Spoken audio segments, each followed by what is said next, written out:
president's annual physical results are ready for release. The full memo will be released shortly, but in summary, the president remains healthy. Also, I'd like to congratulate the winners of last night's primary elections. President Trump has now endorsed candidates and has a 64-0 record in congressional, special, and primary election races since the midterms, demonstrating the strength of and support for the president's agenda across the country, as evidenced in the 64 consecutive congressional, special, and primary elections over the past 13 months. So next, I want to transition to talking about some of the things going on around the country. The First Amendment does not give anyone the right to riot. The First Amendment does not give anyone the right to loot. The First Amendment doesn't give anyone the right to burn down buildings. The First Amendment does not give anyone the right to deface property. And it does not give anyone the right to assault private citizens and to assault police officers. The First Amendment, however, does give you the right to peaceably assemble. And the greatest example that we have seen of peaceful protest, an absolute embodiment of the First Amendment, is the March on Washington. On August 28, 1963, 250,000 Americans gathered at the Lincoln Memorial and peacefully made a powerful march and a powerful point that all Americans should be treated equally, that racial discrimination was unacceptable, abhorrent, and that it needed to be rectified. And in the famous I Have a Dream speech by Reverend Dr. Martin Luther King, he said this: "We must not allow our creative protest to degenerate into physical violence. Again and again, we must rise to the majestic heights of meeting physical force with soul force." And soul force is exactly what Dr. Martin Luther King Jr. met the nation with when he said this: "I have a dream that my 4 little children will one day live in a nation where they will not be judged by the color of their skin, but by the content of their character." Important words, important actions from an American hero who contributed to making this nation the greatest on earth. With that in mind, we must remember to recognize the lives lost, the passing of George Floyd, who was killed unjustly in a horrific video that we all have seen. And we must also remember the passing of police captain David Dorn yesterday, who was shot and killed by looters in St. Louis in an absolute tragedy. A retired officer, 77 years old, whose wife was also a police officer herself. Dorn was a hero and an unfortunate casualty in the riots we have seen. Our hearts are with his family. We are all Americans. We must come together. We must unify, and we must have law and order. And with that, I'll take questions. Yes, we do. I have a couple questions. First on Secretary Esper. CBS News has learned that his remarks this morning were not received well here inside the White House. Had the Secretary ever expressed his views about active duty forces to President Trump before this morning in private? And does the president still have confidence in Secretary Esper? So not that I'm aware of in terms of expressing his opinion, and I wouldn't get into the private conversations that went on here in the White House. And with regard to whether the president has confidence, I would say if he loses confidence in Secretary Esper, I'm sure you all will be the first to know. But as of right now, he still does? As of right now, Secretary Esper is still Secretary Esper, and should the president lose faith, we will all learn about that in the future. And on policing, Vice President Joe Biden has vowed to set up a police oversight board if he is elected. Is President Trump considering anything comparable or any other specific legislative and policy reforms to address racial disparities in policing? So there have been various things discussed here in the White House. I don't want to get ahead of the president and as to what he ultimately determines. The president believes that most police officers in this country are good, hardworking people, and he notes that, but he also notes some of the injustices we've seen and the need to make sure that the appropriate use of force is used and that our officers are trained in that capacity. So he is considering some sort of federal oversight? There's been discussion of various proposals that we could look at, but no announcements on that front just yet. Jim. Kayleigh, you mentioned Dr. King. He likely would not have approved of what took place Monday evening across from the White House, as you probably know. If the White House president and his team had to do it all over again, would you have gassed and pummeled protesters to clear the park so the president could have a photo op? So let me first address, no tear gas was used and no rubber bullets were Chemical used. agents were used. So again, no tear gas was used, no rubber bullets were used. Why are Let you me, making that distinction? let me- Chemical agents were used. let We me talked to back an up and- Episcopal priest who said she was gassed. Others say they were tear gassed in that area. well, no one was tear gas. Let me make that clear. That's been confirmed by DOD and by chemical Park agents were Services as used. well. So let me go back and address what happened because there's been a lot of misreporting. First, I would note that these protests that were going on, in the morning, AG Barr had determined that we needed to expand the perimeter by 1 block on each side. He was surprised, AG Barr, when he arrived at the White House to see that that perimeter had not been moved. So he said that we needed to get going with moving that perimeter. He told the officers that out there. That was late afternoon. So that decision was made in the morning, first of all. The protesters were told 3 times over loudspeaker that they needed to move. And what happened was it grew increasingly unruly. There were projectiles being thrown at officers. Frozen water bottles were being thrown at officers. Various other projectiles. And the officers had no other choice than in that moment to act and make sure that they were safe and that the perimeter was pushed back because, as we all know, a church was burning in that very area the night before. So the appropriate action was taken. It was burning the night before, which enforced the decision to move the perimeter on each side by a block, so that church would no longer be in harm's way by the rioters. But it's absolutely uncalled for to throw bricks, absolutely uncalled for to throw water bottles that are frozen at police officers. Don't you agree, Kayleigh, that the vast majority of those protesters were doing so peacefully, and that many of them did not hear those warnings and were simply just pushed out of the way, just forced out, pummeled out of the way by their fellow Americans, police officers? You sent in members of the military to deal with this. I mean, what do you say to Americans who look at what happened on Monday and find that to be appalling? Well, let me note the National Guard was utilized across Washington, D.C. The military was not. There is a distinction, and I would say that it is uncalled for to throw bricks at officers, uncalled for to throw frozen water bottles at officers. And they also had received intelligence that there were calls for violence against police officers, and they found caches of glass bottles, baseball bats, and metal poles hidden along the streets. When an officer is at risk, they have the right to defend themselves. They did so peaceably. There were no fatalities, no severe injuries. So you do it again. To protect the lives of officers, they have a right to defend and to protect themselves. And the White House, Next question. I think Sarah used to always joke about 2-question Tuesday. I think sometimes I get 4 or 5 question Wednesday.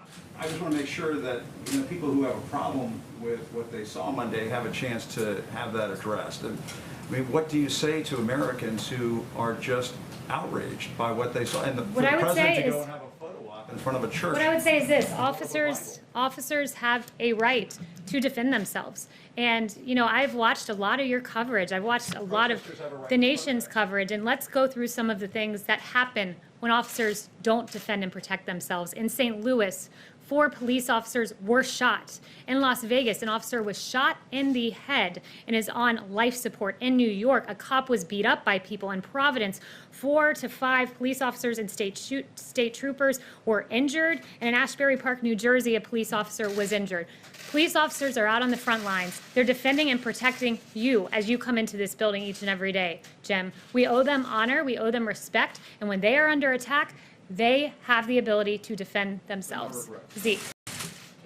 Just first on Secretary Esper's comments, is the president presently considering invoking the Insurrection Act, or is that completely off the table at this point? So it's a very good question. The president has the sole authority to invoke the Insurrection Act.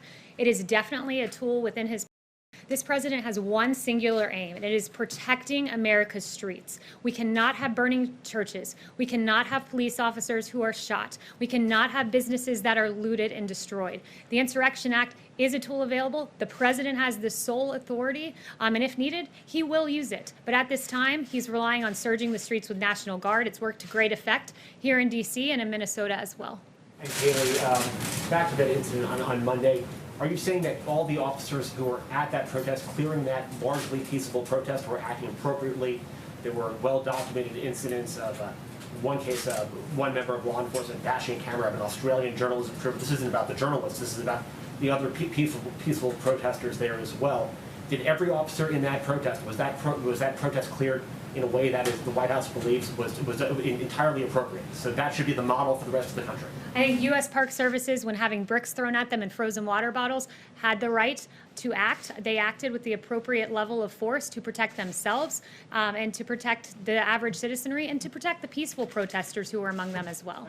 Kristen. They were protecting the peaceful protesters by firing various chemical agents and walking through them with batons. Well, it wasn't tear gas, I would note, and what they used was a way to target those who were being violent. They used the minimal force that they could to ensure that that situation was safe, to ensure St. John's Church would not burn a second night in a row, and to ensure that no officers were injured in the manner that I listed off, that several officers have been injured and shot at in the course of these riots. Kristen. Thank you, Kayleigh. I have a question about the decision-making process before going to the church on Monday night.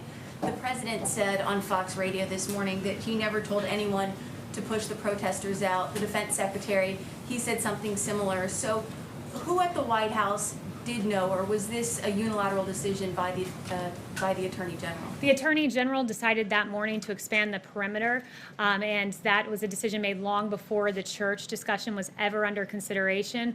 When the president gives an order, people act. It's not as if he's walked through each and every detail of how a plan goes about. He says, I want to go to the church. He goes to the church, and everyone executes the plan in the order that the president puts into place. So the president is absolutely right in what he said. So was the plan still for President Trump to walk out there, even if the protesters were still there? You know, I'm not aware of the determinations that Secret Service had as they arranged for the president to walk out there, but I would just note again that the decision to expand the perimeter was a decision made in the morning by Attorney General Barr. Okay, just one question about the coronavirus, because we're still in the middle of the pandemic. Dr. Fauci, he said in an interview on Monday that his contact with President Trump had dramatically decreased, and so had the frequency of the coronavirus task force meetings. Is that accurate, and if so, why? There was a coronavirus task force briefing just yesterday. We are constantly, as an administration, monitoring the coronavirus to protect the safety and well-being of the American people. Right now, we all saw that church burn. We all saw some of the violence in the streets, and the president has had several meeting after meeting with AG Barr, Secretary Esper, General Milley, to make sure that our streets are peaceful and under control, while also monitoring the coronavirus and what we're seeing develop there. Mario. Thanks, Kayleigh. I'm confused. I mean, if the protests were peaceful on Monday, why did you all clear the area, and whose decision was to clear it later in the day? If Attorney General Barr wanted it cleared earlier in the day, why did it take so long for it to be cleared? Yeah, you know, he ordered it to be cleared Monday morning. It didn't happen when he arrived, so he immediately instructed the officers to ensure that it was moved back a block. As we all saw Sunday night, it was not a peaceful protest. It was, in fact, a riot with a church burning in Washington, D.C. The president made sure that Washington, D.C. was secure Monday night, and part of that involved moving the perimeter back to ensure that St. John's Church was protected. But that's quite a gap between the morning and then the evening when you all walked over there. Why was there such a gap? Look, again, that's a question for AG Barr, who made the order. It's a question for the officers who were on the ground at the time, why that wasn't deployed right away. But when AG Barr came to the White House, I think it was early afternoon, he noticed that it hadn't been cleared, gave the order for it to be cleared, and that action took place. Why did the president feel it was important to go walk over there through the park into the church? It was extremely important. Look, the president wanted to send a very powerful message that we will not be overcome by looting, by rioting, by burning. This is not what defines America. And going and standing by St. John's Church was a very important moment. And I would note that through all of time, we've seen presidents and leaders across the world who have had leadership moments and very powerful symbols that were important for a nation to see at any given time to show a message of resilience and determination. Like Churchill, we saw him inspecting the bombing damage. It sent a powerful message of leadership to the British people. And George W. Bush throwing out the ceremonial first pitch after 9/11, and Jimmy Carter putting on a sweater to encourage energy savings, and George H.W. Bush signing the Americans with Disabilities Act, flanked by 2 disabled Americans. And for this president, it was powerful and important to send a message that the rioters, the looters, the anarchists, they will not prevail, that burning churches are not what America's about. And that moment, holding the Bible Bible up is something that has been widely hailed by Franklin Graham and others, and it was a very important symbol for the American people to see that we will get through this through unity and through faith. Separately, the president, you said he had the results of his physical. We know that he did part of the physical late last year, I think it was. When did he have the rest of it done?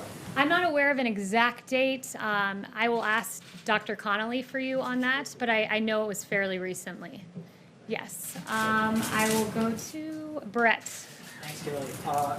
The White House has spent a lot of time talking about how the protests have taken place and how people are protesting or shouldn't be protesting.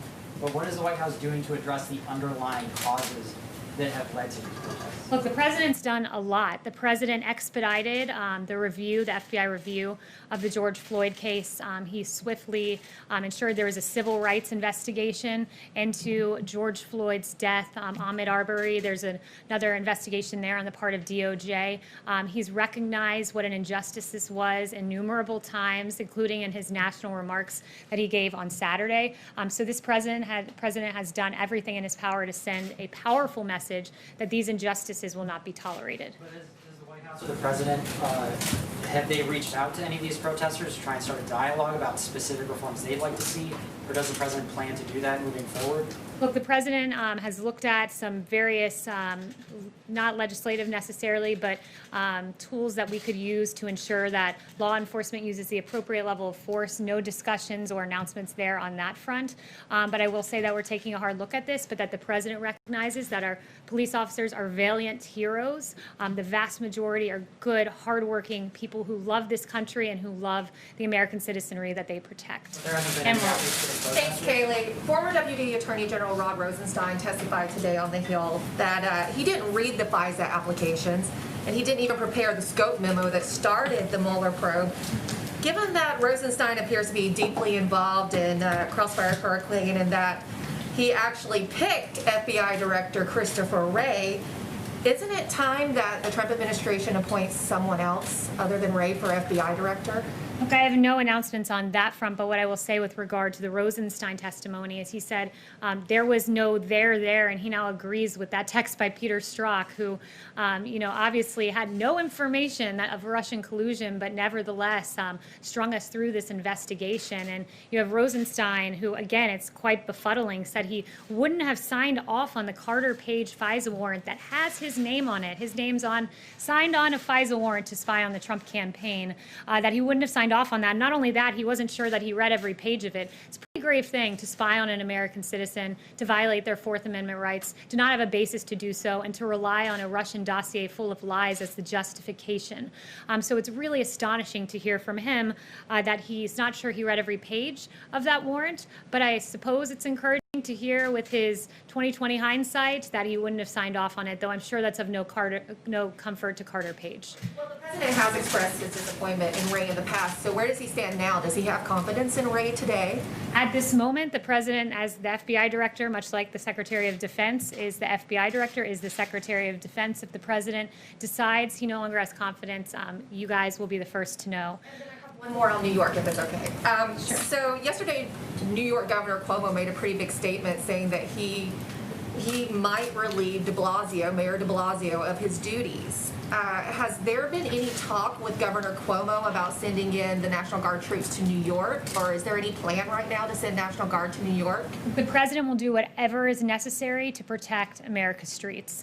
He has made that clear, and he has several tools. That is one of them, sending in the National Guard. He does have the ability to federalize the National Guard should he choose to do that. But I would note, and I'm very glad you brought up New York, the very clear-cut cases of D.C. and New York. D.C. was in chaos on Sunday night when you saw the burning of the church, when Mayor Bowser did not set the curfew, as she had it at 11 p.m. The president said this is unacceptable. He's always preferred devolving to the states. They have the police power. It's their responsibility to protect the streets. But when the president saw that on Sunday night, He took action immediately. He surged the National Guard, encouraged states to accept their National Guard.